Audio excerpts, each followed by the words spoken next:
안녕하십니까. 교훈을 한 가지 없네요.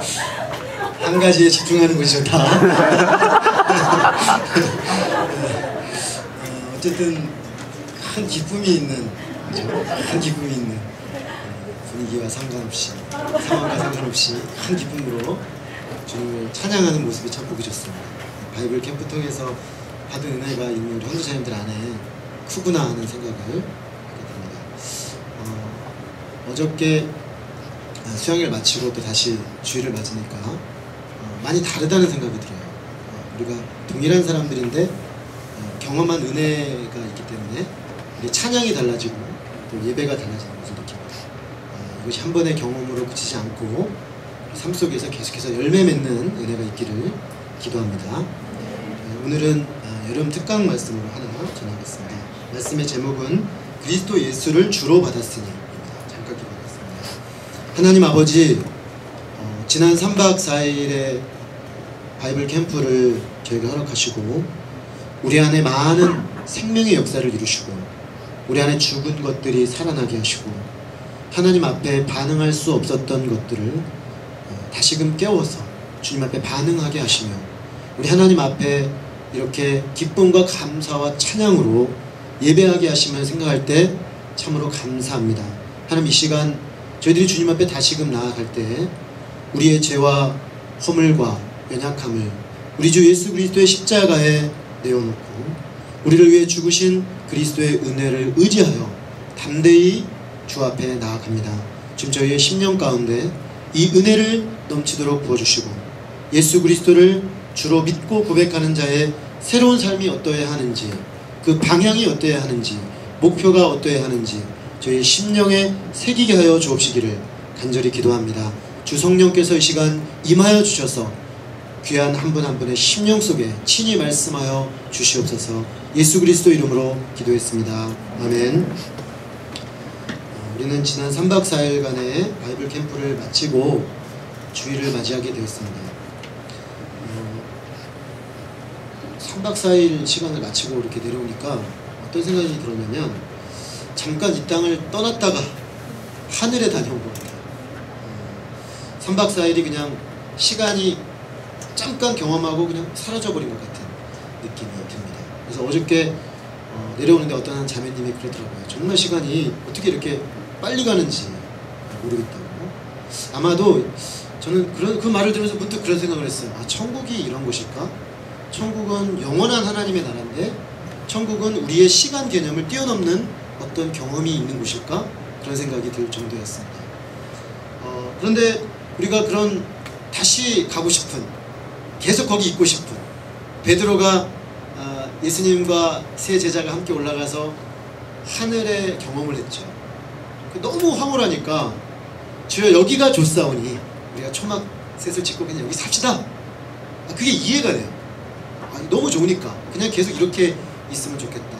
어떤 분들은 3박 4일은 너무 짧다, 좀 늘려야 된다 그렇게 얘기하는 얘기를 들었어요. 그러니까 정말 너무나 황홀한 경험을 하고 왔습니다.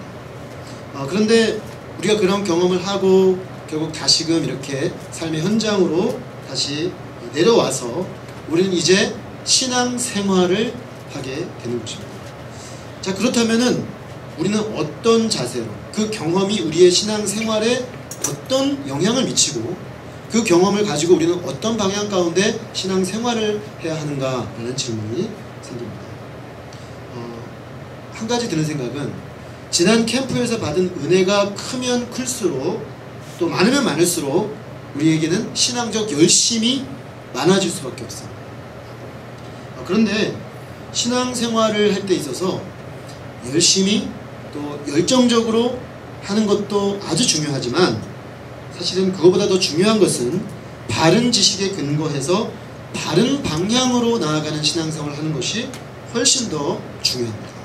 그런 점에서 우리의 그 뜨거워진 마음과 새로워진 마음을 가지고 이 새로운 열정을 가지고 어떤 방향을 향해 우리가 신앙생활을 해야 할 것인가 하는 그 방향이 필요한 것입니다. 바로 이런 점에서 오늘 우리가 읽은 골로새서 본문은 아주 중요한 의미가 있습니다. 골로새서는 사도 바울이 로마 감옥에서 골로새에 있는 성도들, 골로새라는 초기 그 기독교 복음이 뿌려진 곳에 있는 성도들에게 보낸 편지입니다. 그런데 이 골로새 성도들은 사도 바울이 전도를 해서 세워놓은 그런 교회였는데 여러 가지 바울 이후에 어려움들이 생겼습니다. 어린 교회였습니다. 막 믿고 이제 막 세워져가는 교회였는데 여러 가지 혼란들이 그 교회 안에, 성도들 안에 생겨났습니다. 그래서 사도 바울이 이들이 어떻게 신앙생활의 방향을 가지고 어떻게 나아가야 하는가에 대한 지침을 주기 위해서 골로새서를 쓴 것이었습니다. 이들은 믿은 지 얼마 안 되었기 때문에 굉장한 신앙적 열심이 있었습니다. 그런데 문제는 열심히 신앙생활을 하다 보니까 이 사람들에게 한 가지 중요한 문제가 생겼는데, 자기 자신들을 이렇게 생각해 볼 때 신앙생활을 하면 할수록 뭔가 부족하다라는 생각이 들었습니다. 더구나 이런 사람들의 생각을 부추기는 사람들이 안에 들어와 있었습니다. 그래서 그들은 너희들 예수님을 믿음으로 신앙생활 이렇게 했는데 뭔가 이렇게 부족하다고 느끼는 건 다 이유가 있어 라고 말하기 시작했습니다. 그것은 너희들은 예수님만 믿으면 된다고 생각하는데 그거 가지고 안 된다는 거죠. 예수님 믿는 거에다 플러스 알파가 필요한데 너희들은 그게 부족해, 이런 얘기를 하기 시작했습니다. 자기들이 뭔가 좀 문제가 있다고 생각하는데 그거에 대해서 나름 중요한 어떤 처방이 내려지니까 골로새 성도들이 상당히 흔들렸습니다. 예수님을 믿음으로 산다고 하는데 뭔가 부족하고 메말라가고 채움이 없다고 느끼고 있었기 때문입니다. 그래서 그저 예수님만을 믿고 사는 것은, 처음 믿을 땐 좋았는데 믿음의 삶에서는 예수님만으로는 부족하지 않은가 라는 생각이 들어오기 시작한 것이었습니다. 그래서 예수님만 믿고 사는 건 뭔가 부족하고 진부하다는 생각이 하고 들어온 것입니다. 이런 그들에게 예수님 외에, 예수님 좋지만 예수님 외에 뭔가 새롭고 쌈박하고 혁신적인 것을 약속하는 사람들의 이야기로 기울어지게 된 것입니다. 자, 이런 유형을 가진 골로새 성도들에게 사도 바울은 그들이 받은 바 예수 그리스도 중심의 신앙관을 견고하게 세워야 될 필요를 느꼈습니다. 오늘 말씀은 그런 점에서 예수님을 새롭게 발견하고 믿고 고백한 우리들에게 어떤 시적절한 지침을 줄 수 있겠습니다. 오늘 말씀을 통해 우리의 신앙생활의 목표와 방향을, 또 그 방법을 새롭게 하고 견고히 할 수 있기를 기도합니다. 우리 함께 6, 7절을 다시 한번 읽어보겠습니다. 시작. 그러므로 너희가 그리스도 예수를 주로 받았으니 그 안에서 행하되 그 안에 뿌리를 박으며 세움을 받아 교훈을 받은 대로 믿음에 굳게 서서 감사함을 넘치게 하라. 오늘 본문 말씀에 그러므로 너희가 그리스도 예수를 주로 받았다라는 표현으로 시작하고 있습니다. 이 표현은 그리스도인의 정의가 되겠습니다. 그리스도인은 그리스도 예수를 주로 받은 사람들입니다. 다시 말해서 그리스도인은 예수님을 그 삶의 주인으로 모셔드린 사람입니다. 그리스도인은 그 마음의 중심의 보좌를 예수님께 내어드린 사람입니다. 그렇지 않습니까? 내가 지금까지 살던 삶이 그리스도가 중심이 아니었구나, 변두리에 밀려 있었구나, 그저 보조적 도구처럼 느껴지고 있었구나 라는 것을 깨닫고 주님, 이제 주님께서 제 삶의 주인이 되어주세요 라고 고백한 사람들이 그리스도인입니다. 내 마음의 중심에 여러가지 사람과 세상의 쾌락과 세상의 좋은 것들이 온통 차지하고 있었는데 그것들이 그리스도의 십자가의 복음 앞에 와르르 무너져 내리고 이제 예수님이 내 마음의 중심에 왕좌의 왕으로 온 사람, 그 사람이 바로 그리스도인 것입니다. 이것은 참으로 그리스도인이라고 했을 때 우리가 여러가지 정의가 있겠지만 아주 핵심적인 진리, 또 핵심적인 정의라고 할 수 있겠습니다. 다시 말해서 그리스도인은 주인이 바뀐 사람입니다. 이처럼 마음과 삶의 주인이 나와 여러 세상 것들로부터 예수 그리스도께로 바뀌는 일, 그걸 뭐라고 합니까? 성경은 은혜의 역사라고 합니다. 그게 은혜예요. 예전에는 그게 안 됐는데 그냥 내 중심으로 내 마음대로 세상이 이끄는 대로 그냥 살았는데, 이제는 내 마음 중심이 예수님이 원하는 걸 하고 싶어요. 예수님이 기뻐하는 걸 하고 싶어요. 예수님이 말씀하시는 걸 해드리고 싶어요. 그리고 내 삶 속에 어떻게 하면 예수님이 원하시는 삶으로 살아낼까 하는 고민이 생기기 시작하는 거예요. 이게 그리스도인이에요. 이건 은혜 받으면 일어나는 일이에요. 여러분 안에 그런 일들이 지금 일어나고 있다면, 그런 열망들이 꿈틀꿈틀대고 있다면, 그것은 주님께서 우리에게 은혜를 주신 결과인 것입니다. 어떤 사람에게 이 은혜의 역사는 마치 폭풍처럼 몰아쳐 옵니다. 그래서 이전에 내가 주인 삼은 모든 것들이 어느 날 갑자기 내가 이것들을 섬기면서 할 수 없구나 하는 것을 깨닫고 한꺼번에 완전히 붕괴돼 버리는 일이 일어나고 있습니다. 그게 너무나 큰 충격으로 오지만 새롭게 나의 주인 되신 예수 그리스도와 함께 시작되는 그 삶이 너무나 기대가 되고 소망이 되는 것이죠. 그래서 예수님이 내 안에 주인으로 들어오셔서 세워가는 새로운 삶은 어떤 사람에겐 마치 혁명과 같습니다. 혁명이 뭡니까? 기존의 거 다 때려 부수고 새롭게 시작하는 거죠. 그래서 어떤 사람에게 예수님을 영접하는 일은, 은혜의 역사는 혁명이에요. 이 세상 어떤 혁명보다 강력한 혁명이에요. 프랑스 혁명이나 미국 혁명이나 우리나라의 5.16 군사혁명, 그런 것과는 비교할 수도 없는 인간의 삶이 근원적으로 바뀌는 혁명입니다. 그런데 어떤 사람은 이것이 내가 깊이 있게 느끼기 어려울 정도로 아주 자연스럽게 무르르듯이 일어나기도 합니다. 중요한 것은 이게 아주 그냥 강력하게 모든 것을 다 날려버리고 새롭게 시작하는 혁명의 모습으로 나타났든지, 그저 물 흐르듯이 자연스럽게 되었든지 간에 마음과 삶의 중심에 예수 그리스도께서 이제 주인으로 자리 잡은 사람, 그 사람이 그리스도인이라는 것입니다. 이런 은혜를 받은 이들은 이제 우리 주님께 감사와 찬송을 드려야 할 것입니다. 이것은 스가랴 선지자가 말하고 있는 것처럼 우리 힘으로도 되지 않고 능으로도 되지 않고 오직 성령의 역사하심으로 가능한 역사인 것입니다. 우리 안에 예수님이 주로 고백되는 역사가 많이 있었습니다. 지난 바이블 톡을 통해서 이것은 하나님의 놀라운 은혜의 역사인 줄로 믿습니다. 하나님의 성령께서 우리 한 사람 한 사람 마음에 역사하신 결과인 것입니다. 자, 그렇다면은 이렇게 예수님이 내 마음의 삶의 주인으로 인정이 되어지고 받아들여졌다면 우리는 어떻게 살아야 되겠습니까? 사도 바울은 너희가 그리스도 예수를 주로 받았으니 이제 그 안에서 행하라 라고 말하고 있습니다.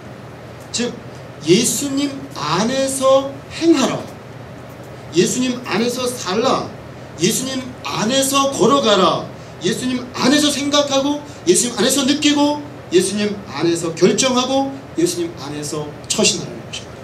다시 말하면 우리의 생각과 감정과 의지가, 우리의 전 인격이 이제 예수님 안에서 작동되어지는 삶을 살으라는 것입니다.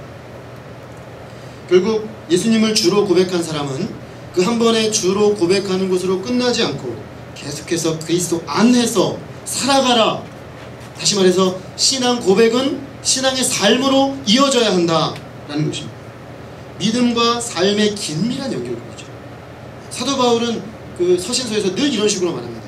앞쪽에 우리가 예수님을 그리스도로 믿는다는 것이 뭐냐, 이걸 설명합니다. 그래서 그리스도를 믿는 것이 아닌 것들을 쫙 분류해내고, 믿는다는 것은 이것이라고 말하고, 이렇게 믿으라 라고 말한 다음에는 반드시 그러므로 너희는 이렇게 살라, 너희는 이렇게 행하라, 이렇게 말을 합니다. 근데 여기서 핵심 포인트는 그리스도 예수 안에서 행하라는 것이죠. 예전에도 우리는 삶이 있었습니다. 나름의 삶이 있었어요. 근데 그 삶은 그리스도 안에서의 삶은 아니었어요. 생각을 하고 살았죠. 근데 우리의 생각이 그리스도 안에 있지 않았어요. 그래서 이런저런 세상의 생각들이 우리를 지배하고 이끌어갔어요. 이전에도 우리는 느낌을 표현하고 열정을 가지고 살았어요. 그런데 우리의 느낌과 열정의 대상이 그리스도 안에 있지 않았어요. 그리스도 안에서 느끼고 그리스도 안에서 열정을 들이지 않았어요. 근데 그리스도 안에서 우리가 느끼고 생각하고 행동하는 것이죠. 하나님께서 우리 가운데 큰 일을 행하셔서 이제 사람이 할 수 없는, 그리스도께서 내 마음의 주로 고백되어지는 그 일이 일어났다면 이제 우리는 예수님을 주로 삼고 내가 어디를 가든지 무엇을 하든지 어떤 생각을 하든지 어떤 것을 느끼든지 그리스도를 중심에 두고 살아가는 것입니다. 이 삶은 중단 없는 일평생의 점진적이고 계속적인 삶입니다. 다시 말하면 예수님을 한번 주로 고백한 이후에 우리에게는 그리스도와 함께 행하는 일생의 삶의 여정이 시작된다는 것입니다. 그래서 예수님을 한번 주로 인식한 것에서 그치지 않고 내 삶의 구석구석에 그분을 주로 실제로 인정하며 세워가는 삶이 시작된다는 것입니다.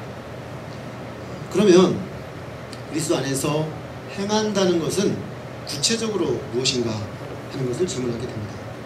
본문에서 바울은 세 가지로 설명을 합니다. 첫째로 그리스도 안에 뿌리를 박으라 라고 말하고 있습니다.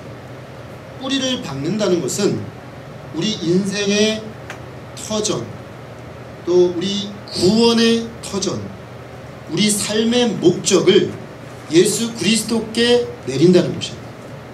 여기에는 뿌리를 깊게 내린 나무의 이미지가 사용되고 있습니다. 나무가 모든 폭풍우가 몰아치고 어려움이 와도 결국 넘어지지 않을 수 있는 것은 뿌리를 깊게 내렸기 때문입니다. 제가 용문산에 한번 간 적이 있습니다. 여러분들 용문산의 정상에 가면은 굉장히 유명한 나무가 있죠. 조선시대 때 심은, 거의 600년 가까이 된 나무가 있는데 제가 실제로 해봤어요. 우리 형제들하고 올라가서 이렇게 손을 잡고 한 서너 명이 둘러싸야 될 정도로 아주 두꺼운 나무인데, 이 나무가 그렇게 오랜 세월을 견뎠다는 건 대단한 것이죠. 왜냐하면 그동안엔 비바람도 몰아쳤을 것이고, 그죠? 얼마나 많은 그 나무를 흔들어 뿌리 뽑히게 할 수 있는 세력도 있었겠습니까? 근데 이 나무는 보면 뿌리가 아주 깊이 내렸어요. 뿌리가 대지 가운데로 깊이 내렸기 때문에 끊임없이 영양분을 끌어올려서 몸통을 키우고 가지를 키우고 잎을 무성하게 해서 결국에는 흔들 수가 없을 정도로 견고하게 된 거죠. 지금 예수님은 바로 그런 이미지를 사용하시는 거예요. 사도 바울은 우리가 이제 예수님을 주로 받은 것으로 끝나서는 안 되고 뿌리를 예수님께 깊이 내려야 한다는 것입니다. 왜냐? 신앙생활에도 비바람이 불어요. 비바람은 여러 가지가 있어요. 세상의 지식, 세상의 철학이 우리를 흔들 수도 있고요. 또 실제적인 삶의 어려움도 있을 수도 있어요. 고난이 와요. 예수님 믿으면 고난 없이 영원히 끝.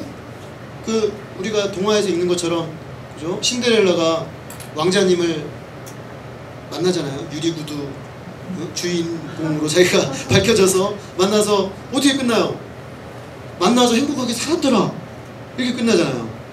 제가 볼 때는 비현실적이에요. 왜냐? 결혼 생활이 안 나오잖아요. 그래서 우리는 다 공주님 또 왕자님을 만나서 결혼하잖아요. 자기가 기대하는. 근데 결혼에 살다 보면 이 공주님과 왕자님이 좀 달라요. 결혼 전하고 느낌이 달라요.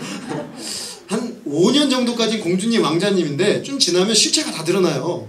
돌쇠라는 것이. 그죠? 그래서 충격을 받죠. 그러니까 실제가 없는 거, 실제가. 신앙생활도 그럴 수 있어요. 자칫 잘못하면 우리가 이제 예수님 만나서 영원토록 행복하게 살았더라. 삶이 없는 거죠. 그냥 환상만을 이야기해. 그렇지 않습니다. 예수님 믿고 살아가는 것도 삶이에요. 거기에는 비바람이 몰아치기도 하고 때로는 강력한 폭풍이 몰아치기도 해요. 그래서 그 모든 것들 속에서 흔들리지 않을 수 있는 뿌리 내림이 필요해요. 지금 사도 바울은 예수님을 주로 받았으니 주 안에서 행하되 뿌리를 박으라. 어디에? 그리스도 안에 뿌리를 박으라. 이렇게 말합니다. 그래서 이 뿌리를 깊이 내린 사람은 흔들리긴 합니다. 뿌리를 깊이 내린 나무와 깊이 내리지 않은 나무의 차이점은 결정적으로 그거죠. 둘 다 바람이 불면 흔들려요. 근데 뿌리가 깊지 않은 나무는 뿌리채 뽑혀버립니다. 왜냐면 뿌리가 약하니까. 바람이 불면 확 뽑혀서 날아가 버려요. 근데 뿌리를 깊이 내린 나무는 흔들리긴 흔들려요. 바람이 부는구나 이렇게 흔들려요. 근데 흔들리긴 하는데 뿌리가 뽑히진 않아요. 왜? 뿌리를 깊게 내렸기 때문에. 대지에 깊이 내려서 흔들리지 않고 아 힘들긴 하지만 견딜만 하네 이렇게 되는 거죠. 여기서 우리는 한 가지 단어를 주목해야 되는데 뿌리를 내리는데 어디에 뿌리를 내리냐 하는 것입니다. 그것은 그 안에, 다시 말하면 예수 그리스도 안에 뿌리를 내려야 한다는 것입니다. 사도 바울은 골로새서에서 그 안에서라는 말을 계속 반복합니다. 사실 오늘 말씀에 그 안에서 뿌리를 받고 그 안에서 세움을 입고 그 안에서 교훈을 받은 대로 믿음에 굳게 서라 다 걸립니다. 이 세 단어. 그러니까 그 안에 이 단어가 중요한 것이죠. 그리고 그 뒤에 구절들을 우리가 읽지 않았지만 그 다음 구절에 보면 그 안에 구절에 나오고요. 10절에 그 안에서 충만하여 졌으며 11절에 그 안에서 12절에서 그 안에 13절에 그와 함께. 사실 사도 바울 그 서신서 13개를 우리가 다 조사해보면 제일 많이 나오는 단어가 뭐냐? 그 안에 라는 단어예요. 그래서 제가 잘 아는 목사님은 거기에 은혜를 받고 딸 이름을 이렇게 줬어요. 예안이, 김예안. 예수님 안에, 그죠? 예수님 안에 있어라 일평생. 굉장히 복음적인 이름이에요. 예안이, 그죠? 그 안에.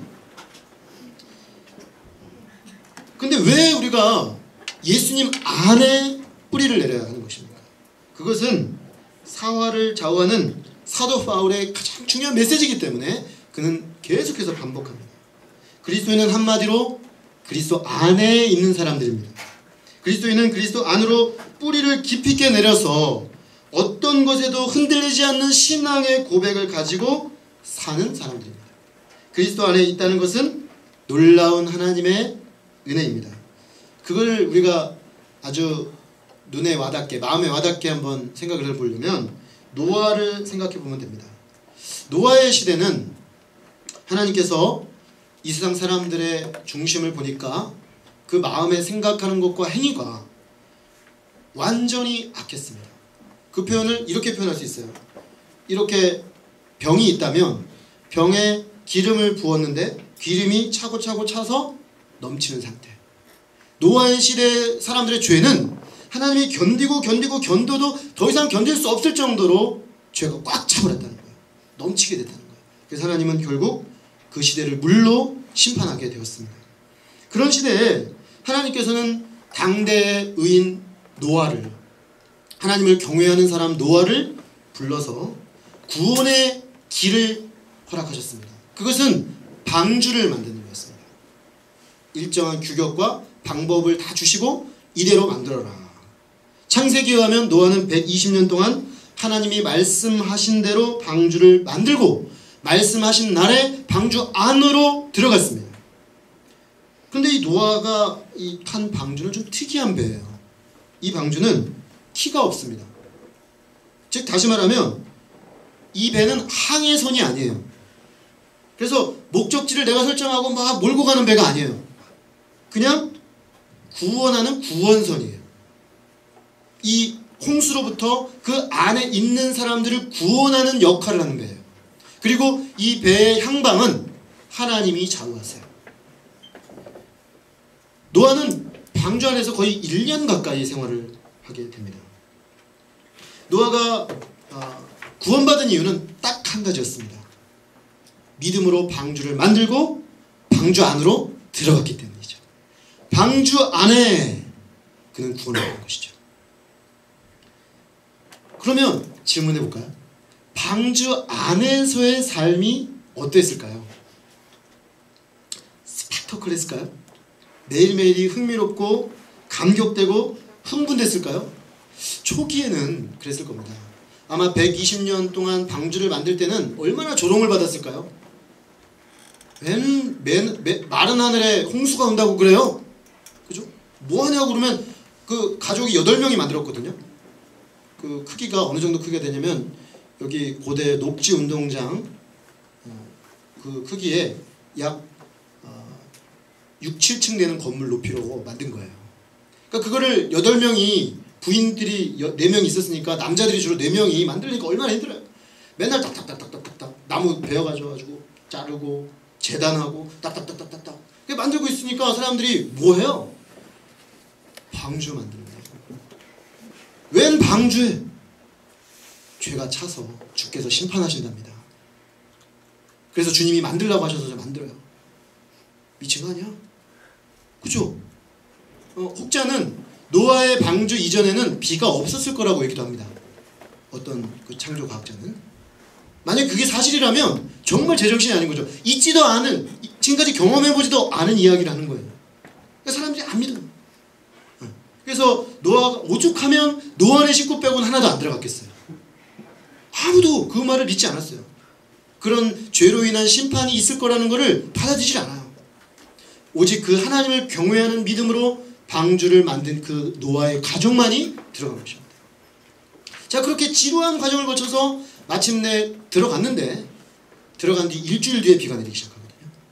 아마 비가 내리기 시작했을 때는 노아의 가족은 스펙터클했을 것 같아요. 그리고 비가 계속 오는데 모든 산이 다 덮였다고 돼 있어요. 나중에는 완전히 덮여서 떠다녔다고 돼 있어요. 그때 그들은 아마 배에서 오늘 본누벨 목장에 찬양했을 거예요. 주 예수의 이름, 그죠? 하나님의 이름을 높이고 막 찬양했을 거예요. 와, 진짜였어. 우리가 지난 120년 동안 하나님 말씀대로 순종했을 때 하나님은 말씀대로 우리를 구원하신 거야. 예수 안에, 방주 안에 들어가는 것만이 구원이었던 거야. 맞았구나 하면서 막 찬양을 하고 막 뛰어다니고 그랬을 겁니다. 근데 이것도 하루 이틀이지. 1년 동안 계속 뛰어다닐 수는 없는 거잖아요. 그죠? 어느 순간 지루해지죠. 방주 안의 삶이 지루해져요. 물론 동물들이 종별로 다 한 쌍씩 들어갔기 때문에 그래도 우리 신예 형제님처럼 고양이를 좋아하는, 동물을 좋아하는 사람은 동물과 대화하면서, 그죠? 사람은 몇 명 없지만 뭐 기린도 만나고, 그죠? 오늘은 기린, 오늘은 고양이, 내일은 뭐 개. 근데 그것도 하루 이틀이지. 그죠? 얼마나 지루했을까요?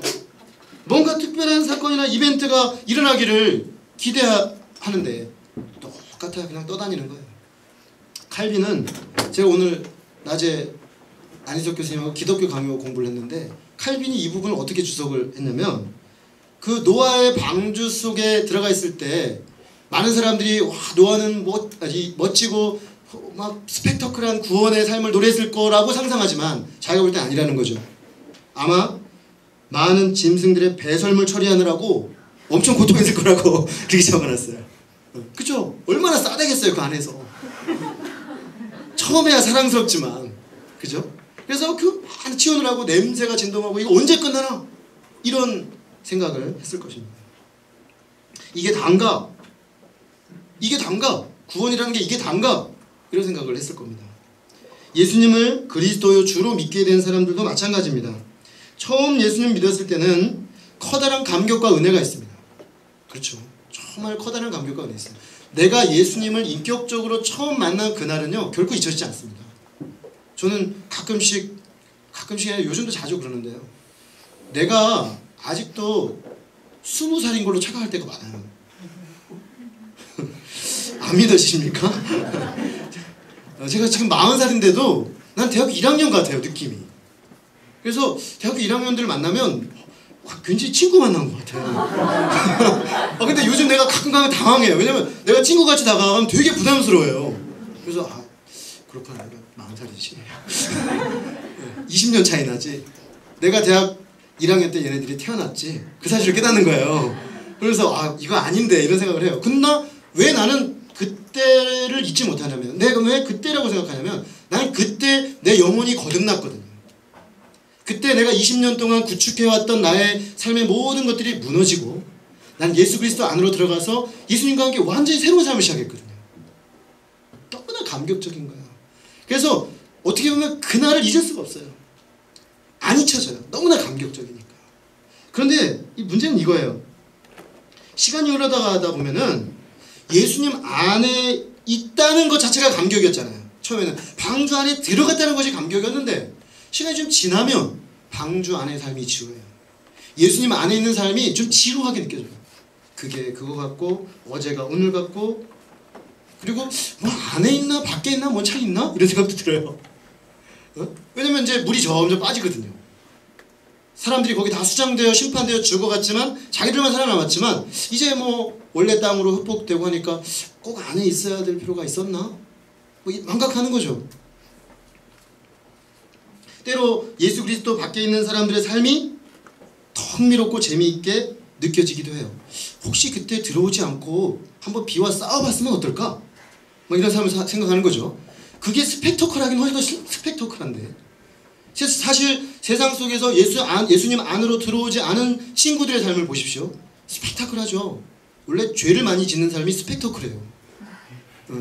그죠? 세상 속에서 막 이것도 한번 막 누려봤다가 저것도 한번 해봤다가, 그죠? 어제는 이 자매, 오늘은 이 자매 막 바꿔가면서 사는 형제, 내 친구들을 보면 그래, 저게 젊음인데 이런 생각이 드는 거예요.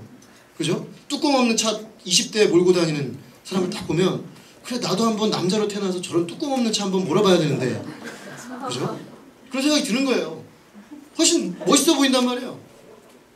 예수님 안에, 방주 안에 맨날 비슷한 것 같단 말이에요. 그런데 자기 삶은 부족해 보인단 말이에요. 이런 사람들에게 야, 예수님 안에 있는 건 좋은데 그거 가지고는 신자의 삶이 기쁨과 감사를 계속 누리지는 없잖아. 예수님 안에 있는 것 말고 뭔가 플러스 알파가 있어야 되지 않을까? 예수 안에 플러스 이벤트, 예수님 안에 플러스 뭔가 특별한 사건, 예수님 안에 플러스 뭔가 특별한 뭔가 있어야지 더 멋진 신앙생활이 되지 않을까라는 얘기를 누군가 딱 한다면 굉장히 설득력 있게 들리는 것입니다. 실제로 골로새 교회에 들어온 이단들은 바로 그런 이야기를 한 거예요. 예수님 안에 있는 건 좋은데 뭔가 모노토너스하다는 거죠. 단조로워 보이는 이 신자의 삶 자체가. 그러니까 말하는 겁니다. 율법을 지켜야 되지 않겠니? 이런 걸 지킴으로 뭔가 구체적으로 눈에 보이는 행위의 의를 쌓아야 신앙생활이 좀 더 가치 있게 보이지 않을까? 또 어떤 사람은 신비한 체험을 하자고 해서 신비한 체험. 그냥 예수님 안에 있는 거 가지고는 안 되고 뭔가 하늘이 갑자기 나에게 그냥 번쩍하게 만드는, 느껴지게 만드는, 황홀하게 만드는 체험을 해야 되지 않을까? 이런 말을 했습니다. 어떤 사람은 금욕을 하자고 했어요. 금욕. 이게 뭔가 예수님 안에 있긴 한데 뭔가 단조로워요. 그러니까 금욕을 통해서 내가 정말로 거룩한 사람이 되고 있다는 걸 몸으로 느끼고 싶은 거죠. 한 두 끼 굶어 보세요. 내가 뭔가 좀 새로운 사람이 된 것 같잖아요. 그죠? 늘 먹다가 안 먹으면 그래, 나는 뭔가 지금 하고 있어 이런 생각이 드는 거예요. 이런 식의 사고들이 들어왔다는 것입니다. 그러나 사도 바울은 그게 아니라는 겁니다. 오히려 우리가 붙잡아야 할 것은 더더욱 그리스도라는 것입니다. 더 견고하게 그리스도 안으로 뿌리를 내려 들어가야 된다는 것입니다. 그런 사람들의 이야기를 따라가다 보면 처음에는 그리스도 플러스 알파였어요. 그래, 나는 예수님을 버린 건 아니야. 다만 알파를 따라가는, 알파를 하나 덧붙인 것 뿐이지. 그런데 나중에 보면 어떻게 말하냐면 알파만 남기고 그리스도는 뺍니다. 알파만 남아요. 알파. 그래서 처음에는 그리스도 교인이 되는데 나중에는 알파 교인이 되는 거예요. 그 알파가 무엇이든지 간에 예수님 없이 그것으로 신앙생활의 기쁨과 행복과 만족과 감사를 누리는 그 무엇을 사람들은 찾아가게 된다는 것입니다. 그러므로 사도 바울은 이런 생각들에 휘둘리지 말고 더욱더 그리스도 안에서 뿌리를 박아야 된다는 것입니다. 신앙생활이 무엇입니까? 신앙생활은 그리스도 안으로 점점 더 깊이 뿌리를 내리는 거예요. 우리의 모든 신앙의 삶의 행위들이 그걸 목표로 해야 된다는 거예요. 그렇지 않으면 그 행위들이 자칫하면 나중에 우리를 다시금 삼켜버린다는 것입니다. 우리의 신앙생활, 인생, 결국 관건은 어디에다 뿌리를 내느냐입니다. 어디에다 뿌리를 내느냐에 따라 그 열매가 달라져요. 아주 비옥하고 아주 우리의 영양분을 끊임없이 공급할 수 있는 곳에 뿌리를 내리면 그 영양분이 끊임없이 올라와서 우리를 만들어내는 것입니다. 예수님을 주로 우리가 받았습니까? 놀라운 은혜를 찬양해야 마땅합니다. 그러나 이제 우리에게는 일생을 거친 하나의 과제가 주어진 것입니다. 그것은 바로 예수님 안으로 들어왔으니 이제 예수 그리스도 안에서 깊이 있게 뿌리 내리는 복된 삶을 다 사실 수 있기를 간절히 기도합니다. 그래서 예수 그리스도께서 주시는 영양분으로 풍성한 열매를 맺는 우리 모두가 되기를 기도합니다. 둘째로 그리스도 예수 안에서 세움을 입어야 한다고 말합니다. 여기에는 건축의 비유가 있습니다. 세운다, 건물을 세운다라는 그런 이미지입니다. 즉 그리스도 안에서 세움을 입어서 그리스도 중심의 인생을 건축하는 일을 삶의 목표로 하는 사람이 되었다는 것입니다. 오늘날 우리는 인스턴트 시대에 살고 있습니다. 그래서 속성으로 스피디하게 손에 잡히는 건축물을 기대합니다. 스마트폰도 LTE가 나오더니, 저는 아직 3G인데 오늘날 LTE가 나와요. 그래서 이제 2개월 약정기간 남았으니까 끝나면 LTE로 바꿔야지, 제가 그러고 있었거든요. 근데 얼마 전에 저 앞에 안암역을 지나가는데 LTEA가 나왔대요. 봤더니 LTEA는 또 뭐야? 그랬더니 LTE의 2배 속도래. 그럼 난 뭘로 바꿔야 되나? LTE로 바꿔야 되나? LTEA로 바꿔야 되나? 아, 너무 빨라요, 속도가. 얼마나 속도가 빠른지. 완전 스피드가 경쟁력이고, 스피드가 돈이고, 스피드가 모든 걸 결정한다. 그러니까 우리가 이런 삶에 익숙해지다 보니까 하나님 안에서도 당장 뭐가 결과물이 나왔으면 좋겠고, 열매를 맺고 싶어요. 순간순간 우리 TV를 많이 보는 건 제가 볼 때 그래서 썩 안 좋습니다. 저는 TV를 잘 안 보는데, 사실은 제가 TV를 굉장히 좋아하는 사람입니다. 보면 36시간 자지 않고 보고 그런 좀 중독 증세, TV 중독 증세가 원래 있었던 사람이에요. 근데 감사하게도 하나님이 저에게 아주 좋은 아내를 주셨습니다. TV를 절대 보시지 않는. 제가 처음에